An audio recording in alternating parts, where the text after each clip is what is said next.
Everyone, this is Chandni Chaudhary, your English educator. स्वागत है आपका विजन क्लासेस कठुमर पर। कैसे हैं आप सब? मैं उम्मीद करती हूँ आप सब बहुत अच्छे होंगे और अच्छे से तैयारी कर रहे होंगे। कुछ दिनों से मेरी तबीयत तो ज़्यादा खराब हो गई थी, लेकिन आप लोगों के लिए जल्दी सही होना भी पड़ता है क्योंकि आपका जो सिलेबस है वो भी कंप्लीट कराना है। कोई बात नहीं, अब मैं ठीक हूँ। आपके लिए डेली की डेली रेगुलर क्लासेस उपलब्ध करा दी जाएंगी और जो करंट जीके की क्लास है वो सुबह 9 बजे आपके लिए मिल जाया करेगी। आप डेली उसे देख सकते हैं। और मेरी जो क्लास है इंग्लिश की वो शाम को 4 बजे डेली आपके लिए मिल जाएगी। ओके, चलिए स्टार्ट करते हैं। पिछली क्लासेस में हमने आर्टिकल्स पढ़ाए थे, तो उससे पहले हम कराते हैं, कोई भी टॉपिक से पहले हम कराते हैं 5 वोकैब के वर्ड्स। तो स्टार्ट करते हैं। पहला वर्ड है मटर। मटर का मतलब क्या होता है? और हाँ, वो मैथ और रह गई थी ना, मैथ के लिए भी क्लास आपके लिए डेली 11 से 12 बजे के बीच में आपके लिए डेली मिल जाएगी। आप अच्छे से करंट की, मैथ की और इंग्लिश की तैयारी इसी प्लेटफॉर्म पे कर सकते हैं, कोई प्रॉब्लम नहीं है ना। ठीक है, अब हम चलते हैं हमारे वोकैब वर्ड पर। पहला वोकैब वर्ड है मटर। मटर का मतलब क्या होता है? जो कोई आप किसी से बात करते हैं या उसको अच्छी नहीं लगती है तो वो बुदबुदाहट कह सकते हो, आप फुसफुसाहट कह सकते हो, बहुत ही स्लो आवाज होती है ना, ऐसे करके बोलते हैं, उसे ही कहते हैं फुसफुसाहट। बहुत ही मंद आवाज जो होती है, बहुत ही स्लो वाली, उसे ही मटर कहते हैं। मटर खाने वाली मटर नहीं है, ये आवाज वाली बुदबुदाहट, फुसफुसाहट आप कह सकते हो। तो इसके सिनोनिम वर्ड्स क्या हो जाएंगे? ग्रम्बल, मरमर और मम्बल और ग्रंट, ये इसके सिमिलर वर्ड्स हो जाएंगे। तीनों वर्ड्स बहुत ही सिंपल हैं, ग्रम्बल, मरमर और मम्बल और ग्रंट। बहुत ही एक जैसे ही वर्ड है ना, सारे सारे तो याद हो जाएंगे आसानी से। तो इसके अपोजिट क्या हो जाएंगे? डेफिनेटली जब वो छोटी सी आवाज है, बहुत कम आवाज है, तो इसके फ्लोइंग हो जाएंगे, हैप्पी हो जाएगा, कैप्ट हो जाएगा और सेटिस्फाई इसके एंटोनिम वर्ड्स हो जाएंगे। याद हो जाएंगे आपको, बहुत आसानी से याद हो जाएंगे। नेक्स्ट वर्ड है हमारे सामने गैरिश। गैरिश का क्या मतलब होता है? बहुत ही चटकीला और भड़कीला टाइप के कुछ लोग ऐसे कपड़े पहनते हैं ना, वो टिकटॉकर्स वगैरह ऐसे जो होते हैं ना, बहुत ही चटकीले भड़कीले कपड़े पहनते हैं जो बिल्कुल आंखों में चुभ जाते हैं ना, देखते ही बहुत ही तेज होता है। कोई भी ज्वेलरी आप ले सकते हो, कोई भी चीज जो बहुत चटकीली और भड़कीली होती है उसे ही हम गैरिश कहते हैं। तो गैरिश के सिनोनिम वर्ड्स क्या हो जाएंगे? ब्राइट हो जाएगा, गॉडी हो जाएगा। गॉडी बहुत ही, इसे आप नोट कर लीजिए, बहुत ही अच्छा वर्ड है ये, गॉडी। ल्यूरिड हो जाएगा, लाउड हो जाएगा, फ्लैशी हो जाएगा, ये इसके सिमिलर वर्ड्स हो जाएंगे जी, हो जाएंगे। नेक्स्ट है इसका एंटोनिम क्या होगा? जब चटकीला भड़कीला है तो उसका अपोजिट क्या हो जाएगा? डेफिनेटली जो जिसका कोई टेस्ट हो या थोड़ा दबा हुआ रंग होता है, अगर हम कलर के लिए कहें तो उसे दबा हुआ रंग कह सकते हैं हम। तो टेस्टफुल इसका एंटोनिम वर्ड्स हो जाएगा, ड्रैब हो जाएगा, दबा हुआ, टोन्ड और सबड्यूड। ओके, इसके सिमिलर वर्ड, ये एंटोनिम वर्ड्स हो जाएंगे। नेक्स्ट वर्ड है हमारे सामने हिंडर। हिंडर का मतलब क्या होता है? हिंडर का मतलब होता है कोई भी काम होता है, कोई भी काम हो या कोई भी प्रोजेक्ट हो, उसमें बाधा डालना, बाधा डालने को ही हिंडर कहते हैं। बिल्कुल आ गया समझ में आपको? ओके, इसके सिमिलर वर्ड्स क्या हो जाएंगे? हिंडर के सिमिलर वर्ड हो जाएंगे इम्पैड और ऑब्स्ट्रक्ट और हम्पर और वॉल्क। ऑब्स्ट्रक्ट का मतलब भी वही होता है, बाधा डालना होता है। तो इसके सिमिलर वर्ड्स बहुत ही सिंपल से हैं, याद हो जाएंगे, इम्पैड, ऑब्स्ट्रक्ट और हैम्पर और वर्क। ओके, बिल्कुल। एंटोनिम वर्ड्स क्या हो जाएंगे? इसके एंटोनिम वर्ड्स हो जाएंगे हेल्प और फैसिलिटेट और एवेंस और अलाउ। एडवांस हो जाएगा इसका हिंडर का मतलब, एंटोनिम हो जाएंगे हेल्प, फैसिलिटेट और एडवांस और अलाउ। ठीक है, याद हो गया? याद हो गया। नेक्स्ट वर्ड है हमारे सामने कैंडिड। कैंडिड का मतलब क्या होता है? जो बहुत ही स्पष्टवादी होता है या बहुत ही खरा होता है ना। कुछ लोग ऐसे होते हैं ना जो किसी के बारे में सोचते नहीं हैं और कुछ भी जो उनके मन में आता है ना वो उसको बस बोल देते हैं, चाहे वो सामने वाले को फिर बुरा लगे या अच्छा लगे। तो उस टाइप के जो लोग होते हैं ना उन्हें ही कहते हैं कैंडिड कहते हैं उनको। स्पष्टवादी आप इसका हिंदी में वर्ड का अर्थ निकाल सकते हो, खरा कह सकते हो, जो बिल्कुल जो भी मन में आता है ना बस बोल देता है, ओके, बिना किसी की परवाह किए। इसके सिनोनिम वर्ड्स क्या हो जाएंगे? फिर इसके सिनोनिम वर्ड्स हो जाएंगे फ्रैंक हो जाएगा इसका सिनोनिम वर्ड। बहुत ही फ्रैंक टाइप का बंदा है, जो भी है, व्यक्ति है, पर्सन है, फ्रैंक हो जाएगा। स्ट्रेट फॉरवर्ड हो जाएगा और आउटस्पोकन हो जाएगा। आउटस्पोकन आगे ना बिल्कुल बहुत सिंपल से वर्ड है ना, स्ट्रेट फॉरवर्ड, आउटस्पोकन और फ्रैंक बहुत ही आपके लिए काम में आते हैं, ये डेली यूज में क्या आते ही हैं ये वर्ड। तो एंटोनिम वर्ड्स क्या हो जाएंगे? अब इसके एंटोनिम वर्ड्स हो जाएंगे सीक्रेटिव। अब जब जो स्पष्ट होता है मतलब बिल्कुल बोल देता है तो उसका अपोजिट क्या हो जाएगा? जो किसी को बताते नहीं है, अपने मन में रखते हैं, गुन्ना टाइप के जो लोग होते हैं ना उनको कहते हैं सीक्रेटिव, जो बहुत ही सीक्रेट रखते हैं अपनी बातों को। गार्डेड वही उसका वही हो गया ये वर्ड एंटोनिम में। और डेविशियस, ओके, डेवियस। अब नेक्स्ट वर्ड है हमारे सामने नोविश। नोविश का मतलब क्या होता है? नोविश का मतलब होता है ऐसे लोग जो मतलब बिल्कुल स्टार्टिंग कर रहे हो, नौसिखिया होते हैं, जो कुछ भी जानते नहीं है, मतलब कच्चे होते हैं किसी भी काम में। आप कह सकते हो परिपक्व नहीं है पूरी तरह से, जानते नहीं है उस चीज को, नौसिखिया कहते हैं, नोविस कहते हैं, ओके। आगे समझ में। अब नोविस का सिनोनिम वर्ड क्या हो जाएगा? सिनोनिम वर्ड हो जाएगा इसका बिगिनर। बिगिनर इसका सिनोनिम वर्ड हो जाएगा। लर्नर इसका सिनोनिम वर्ड हो जाएगा। और नियोफाइट, ये सबसे अच्छा शब्द है नियोफाइट। आपको थोड़ा सा देखने में लग रहा हो बहुत आसान है, PHY के बाद में हो, जब देखो PHY हो तो उसको क्या बोलते हैं? फाइव। आप इससे बहुत ही आसानी हो जाएगी आपके लिए, फाइट हो जाएगा ये, ठीक है। अगर इसके बाद में TE हो, फाइट, PHYTE हो तो आप उसको क्या प्रोनाउंस करोगे? फाइट करोगे।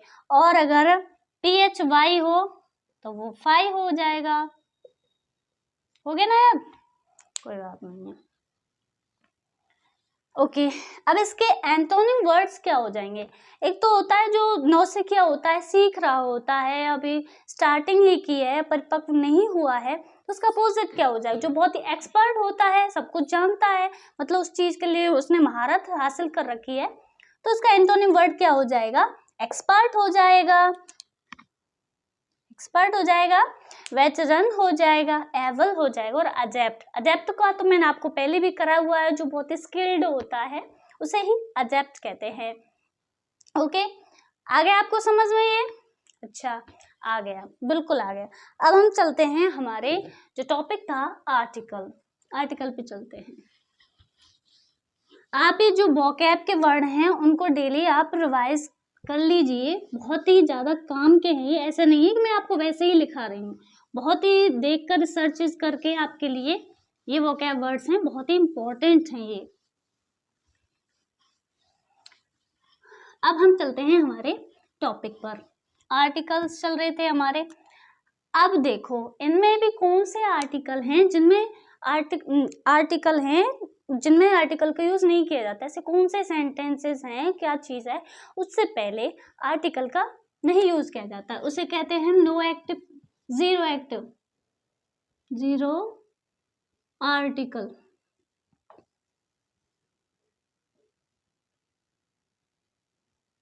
Zero article. अब देखो जीरो आर्टिकल का मतलब क्या हुआ? कुछ चीजें ऐसी होती हैं उनसे पहले एन दा का यूज नहीं किया जाता है। अब वो कौन कौन सी है? पहली तो ये है कि जो त्योहार होते हैं ना हमारे, त्योहार, फेस्टिवल्स जो भी होते हैं हमारे, त्योहार हो, मौसम हो, उससे पहले हम द एन का यूज नहीं करते हैं। मौसम हो, कोई फेस्टिवल हो, जैसे कि दिवाली है, हमारा होली है, कोई सा भी त्योहार ले लो, क्रिसमस ले लो, तो उससे पहले ए एन का यूज नहीं किया जाता। ए एन द का यानी कि आर्टिकल्स का यूज नहीं किया जाता है। मौसम से पहले कोई भी ऋतु हो, उससे पहले द का यूज या ए एन द का यूज नहीं किया जाता है, कोई भी आर्टिकल का यूज नहीं किया जाता है। जैसे कि सेंटेंस है, आई सेलिब्रेट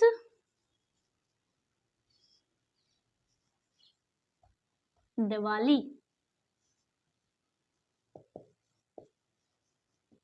विद फ्रेंड्स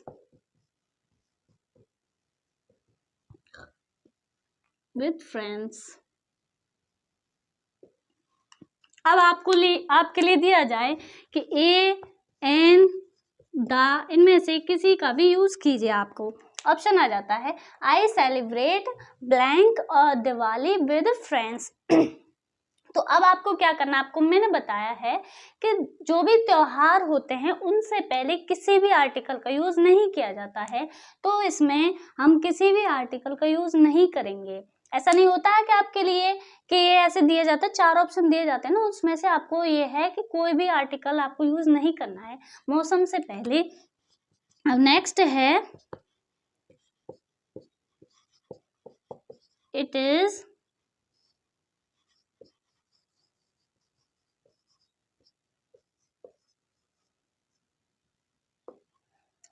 अब नेक्स्ट है आपके सामने, it is blank autumn now. अब आपको दिख रहा है कि पतझड़ है, मौसम है, ऋतु है, उससे पहले हम आर्टिकल का यूज नहीं करते हैं। तो आगे समझ में, तो हम यहाँ पे आर्टिकल का यूज नहीं करेंगे। कुछ चीज होते हैं जिनको जरूरत ही नहीं है किसी भी आर्टिकल की, तो उससे पहले हम यूज नहीं करते हैं। है जो भी खाने होते हैं यानी कि मील्स होते हैं, लंच डिनर जो भी होते हैं, जैसे कि लंच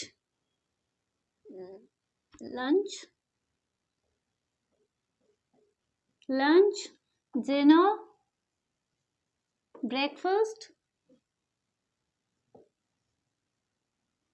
जितने भी होते हैं भोजन होते हैं, उनसे पहले हम आर्टिकल का यूज नहीं करते हैं।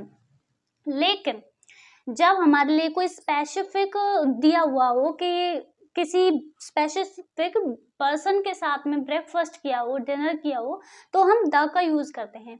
उसी तरह कोई मौसम हो, स्पेसिफिक मौसम हो, उससे जुड़ी हुई कोई बात हो, तो तब हम कौन से आर्टिकल का यूज करेंगे, द का यूज करेंगे। और जैसे कि कंट्रीज से पहले हम नहीं यूज करते हैं वैसे तो किसी भी आर्टिकल का, लेकिन मैंने आपको बताया है जो कि कुछ कंट्रीज हैं, जैसे कि कॉन्गो है, यूएसए है, यूनाइटेड किंगडम है, और हमारा वो है, क्या कहते हैं उसे, दक्कन है, उससे पहले हम द का यूज करते हैं। लेकिन बाकी की जो भी कंट्रीज हैं, जैसे कि जापान है, इंडिया है, उनसे पहले हम द का यूज नहीं करते हैं। ठीक है, अब जैसे कि आपके लिए एग्जांपल है, I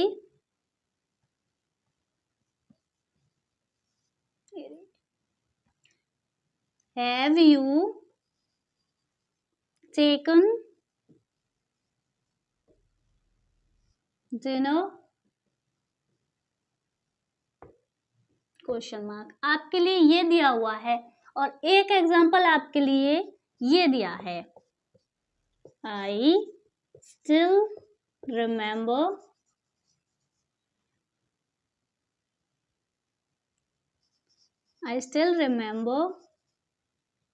dinner with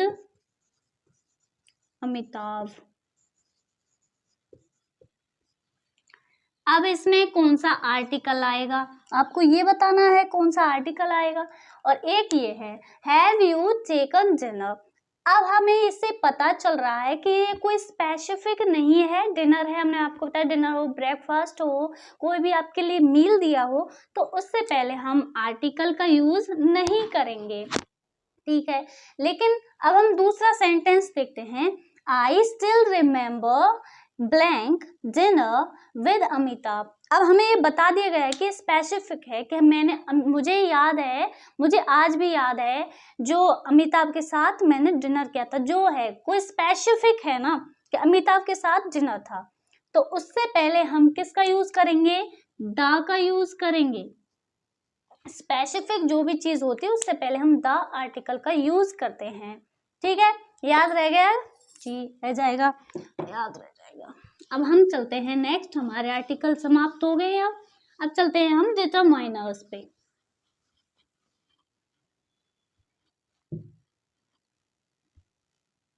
अब नेक्स्ट है हमारा डिटरमाइनर्स।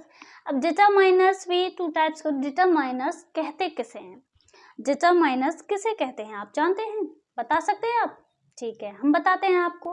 डिटरमाइनर्स होते हैं ना, वो नाउन के साथ आते हैं। नाउन यानी कि जो संज्ञा होती है हमारी, उसकी पोजीशन को बताते हैं, एग्जैक्ट पोजीशन को बताते हैं। उसके एडजेक्टिव आप कह सकते हो, एडजेक्टिव नाउन एडजेक्टिव हम कहते हैं डिटरमाइनर्स को।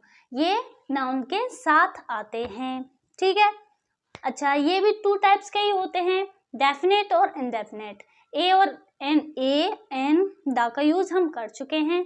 अब नेक्स्ट है हमारे सामने दिस और दैट। कौन सा है? दिस और दैट। इनका यूज हमें कब करना है? ये सिंगुलर नाउन के साथ आते हैं। किसके साथ आते हैं? सिंगुलर नाउन के साथ। सिंगुलर नाउन के साथ हम दिस या दैट का यूज करते हैं।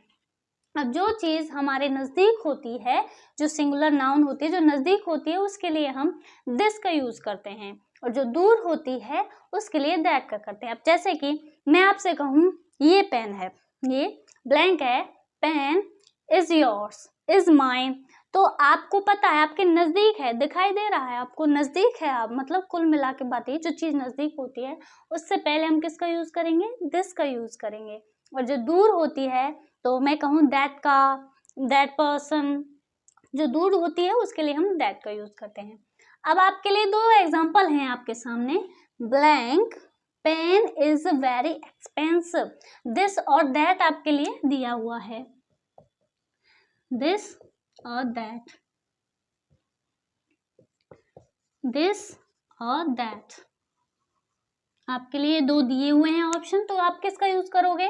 This pen is very expensive, आपके नजदीक है तो आप दिस का यूज करोगे, दिस पेन।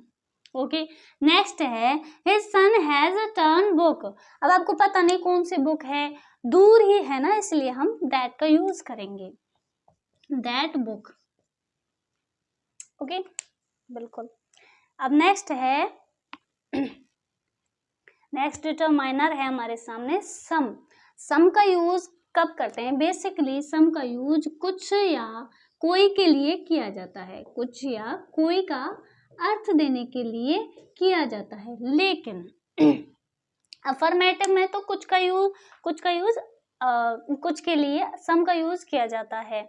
लेकिन जब आपके सामने इंटेरोगेटिव सेंटेंस हो, इंटेरोगेटिव सेंटेंस हो, इंटेरोगेटिव सेंटेंस, तो उसमें आपके लिए रिक्वेस्ट का अर्थ देने के लिए सम का यूज किया जाता है। रिक्वेस्ट का अर्थ देने के लिए इंटेरोगेटिव सेंटेंस में सम का यूज किया जाता है। अब जैसे कि एग्जांपल है ये, I have blank coins in my pocket, तो ये अफर्मेटिव सेंटेंस है ना, हमारा सिंपल सेंटेंस है, तो इसके लिए सम का यूज करेंगे यहाँ पे अफर्मेटिव में। ओके, नेक्स्ट है would you give me blank ideas, तो ये इंटेरोगेटिव है, तो इसमें हमारे लिए रिक्वेस्ट का साउंड आ रहा है ना कि कुछ, क्या तुम मेरे लिए कुछ आइडियाज दोगे, तो यहाँ पे हम सम का यूज करेंगे। ओके, बहुत सिंपल है ना, आगे समझ में। इंटेरोगेटिव सेंटेंस में रिक्वेस्ट का साउंड देने के लिए सम का यूज किया जाता है, अफर्मेटिव में जो कुछ या कोई के लिए हम सम का यूज करते हैं। ओके, नेक्स्ट है हमारे सामने, ए फ्यू, फ्यू या द फ्यू, इनका यूज कब किया जाता है? फ्यू का मतलब क्या होता है कि मतलब बिल्कुल ना के बराबर या कुछ है ही नहीं, नगण्य मान लो उसको, तो उसे फ्यू का यूज किया जाता है। कुछ है ही नहीं उस टाइप का जो होता है उसे फ्यू का यूज किया जाता है। अब है ए फ्यू, यानी कि हम सम के स्थान पर उसका यूज कर सकते हैं अ फ्यू का। थोड़ा इसका अर्थ होता है थोड़ा। द फ्यू का मतलब होता है सारा का सारा, जितना सारा। ओके, इसका अर्थ ये होता है।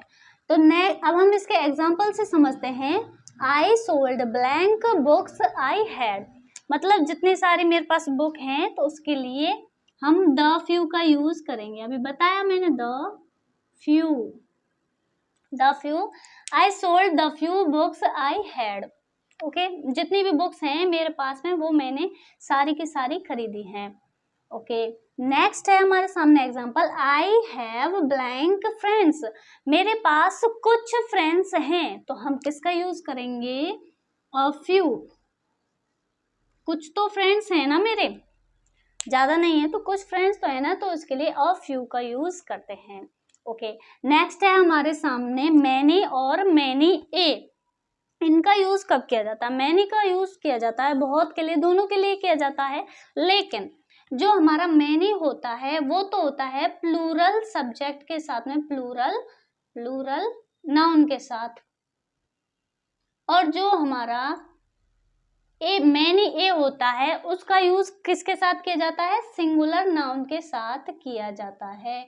सिंगुलर नाउन के साथ हम यूज करते हैं मैनी ए का। आगे आपको समझ में? अब एग्जाम्पल से समझते हैं, एग्जाम्पल से अच्छा समझ में आता है। Blank students met me today, तो हम किसका यूज करेंगे? सिंगुलर। ये देखो, हमें नाउन को देखना है कि नाउन कैसा है, मैनी और मैनी ए के यूज के लिए। स्टूडेंट्स है यानी कि प्लूरल नाउन है, तो उससे पहले हम किसका यूज करेंगे? मैनी का यूज करेंगे। ठीक है, नेक्स्ट एग्जाम्पल है blank girl has left the college. अब देखो ये नाउन कैसा है?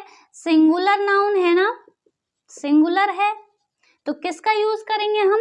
Many a.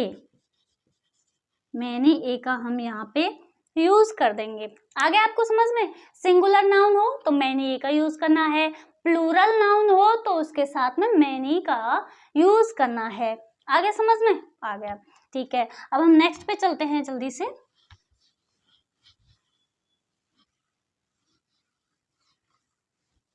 नेक्स्ट है अ लिटिल या लिटिल। इनका यूज भी सेम टू सेम ही होता है। ए लिटिल या है लिटिल। इनका यूज भी बहुत कम के लिए। अ लिटिल का मतलब होता है बहुत कम, बहुत कम। उसका भी मतलब कम ही होता है, लिटिल का मतलब भी बहुत, दोनों का ही मतलब कम ही होता है। आप इसे सम के यूज में लिटिल का यूज कर सकते हो। कम होता है ना, बहुत कम, उसके लिए अ लिटिल का यूज किया जाता है। अब एग्जाम्पल देखते हैं। देयर इज डिफरेंस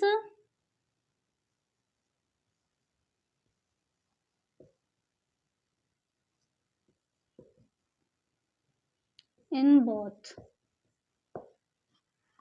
ये एग्जाम्पल है हमारे सामने, there is blank difference in both. अब आपके लिए ऑप्शन में दिया हो लिटिल हो तो आप किसका यूज करेंगे?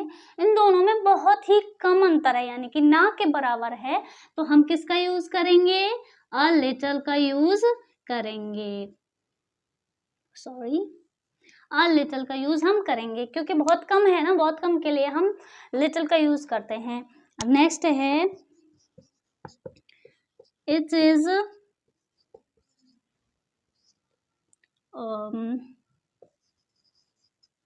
hot day today। अब देखो ये थोड़ा है, यानी कि थोड़ी हमें पता है कि मात्रा है। It is blank hot day today, तो यहाँ पे किसका यूज करेंगे?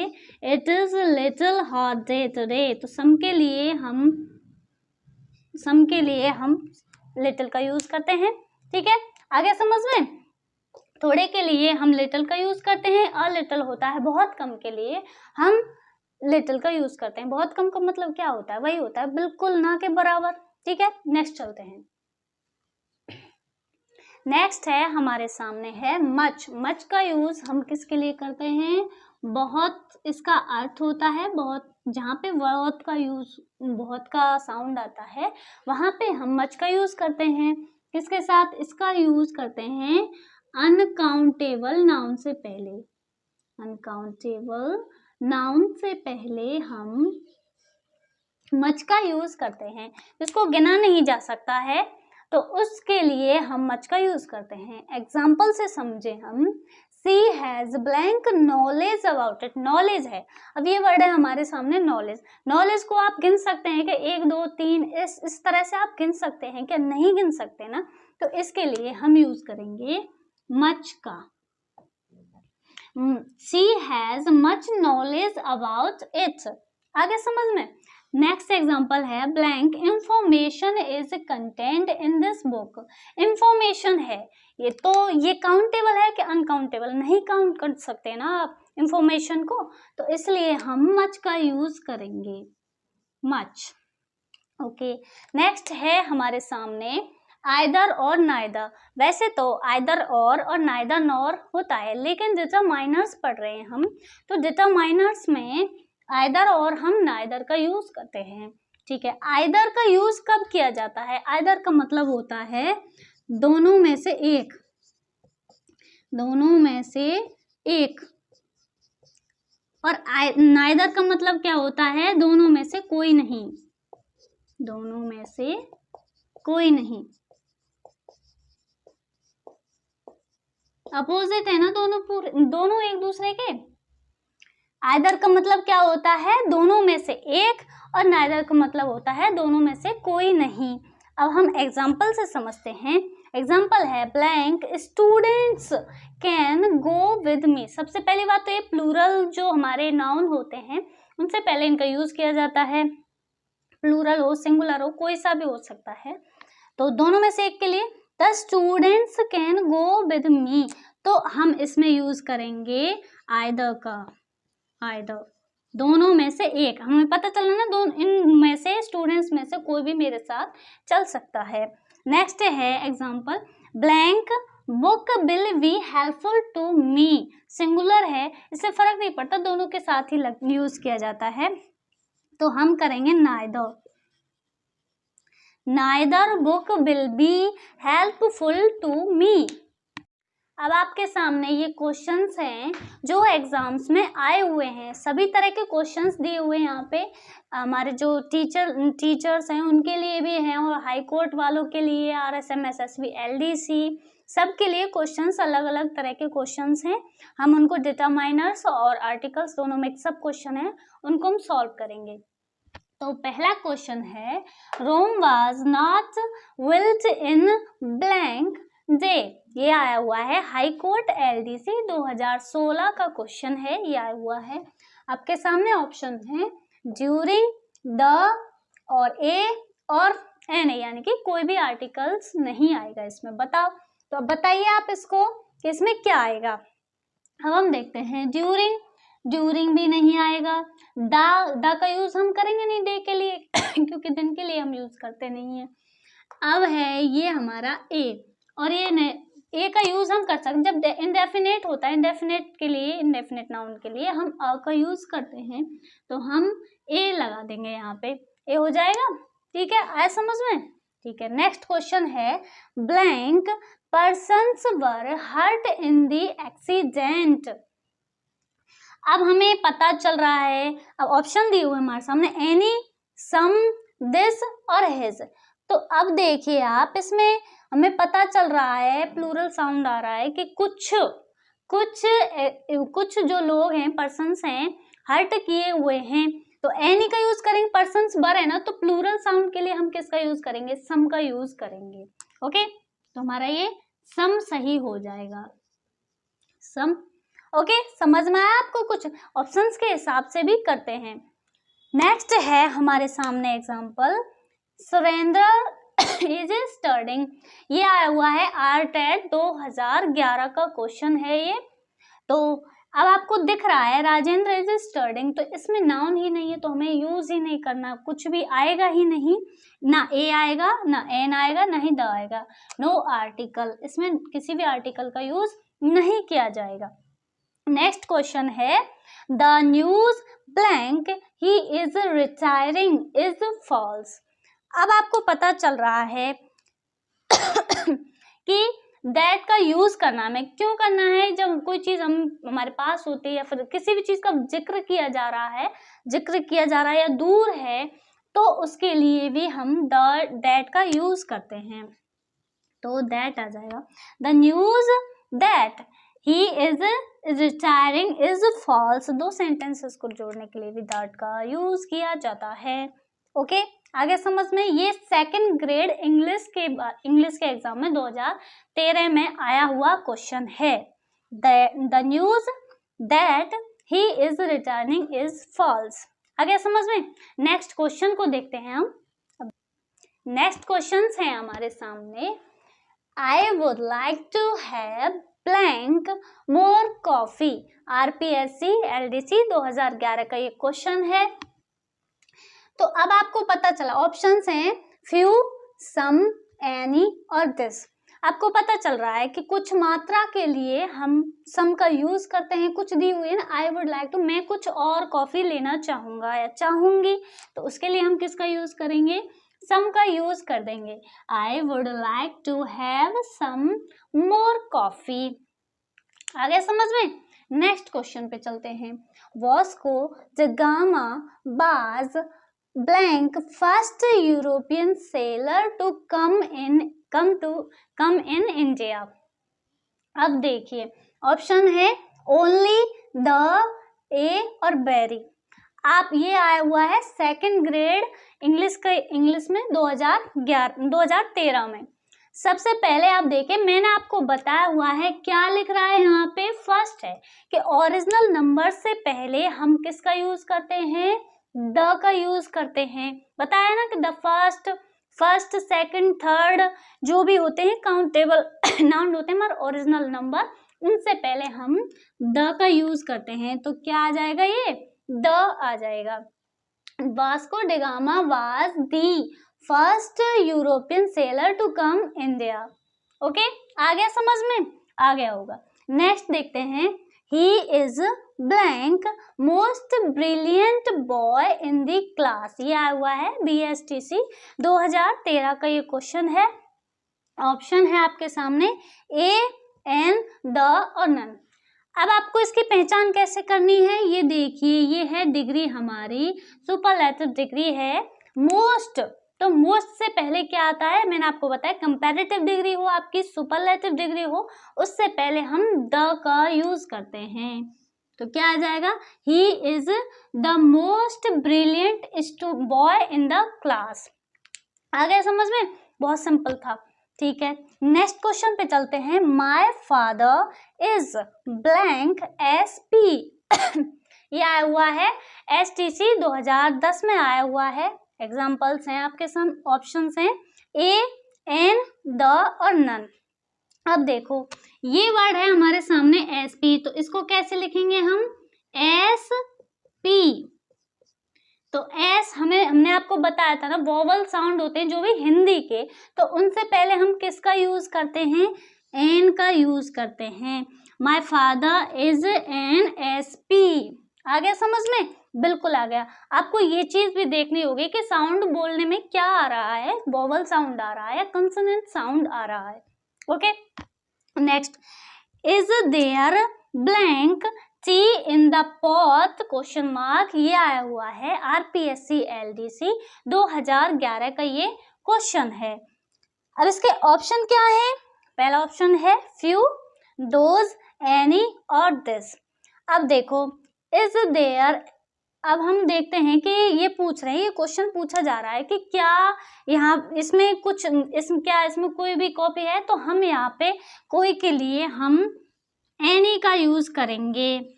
ना हम फ्यू का करेंगे, ना दोज का करेंगे, ना दिस का करेंगे, हम ऑप्शन के हिसाब से भी देख लेंगे, हम इनका भी यूज नहीं करेंगे। अब देखो this is there any tea in the pot. आ गया आपको समझ में? तो बहुत ही अच्छे से मैंने आपको एक्सप्लेन किया है। आज की क्लास यहीं तक के लिए। नेक्स्ट क्लास में हम नेक्स्ट टॉपिक स्टार्ट करेंगे। अगर आपको वीडियो अच्छी लगी हो तो लाइक करें, चैनल पे नए आए हुए हैं तो चैनल को सब्सक्राइब करें और वीडियो को ज़्यादा से ज़्यादा शेयर करें, सपोर्ट बनाए रखें आपका। मिलते हैं आपसे अगली वीडियो में, तब तक के लिए बाय बाय।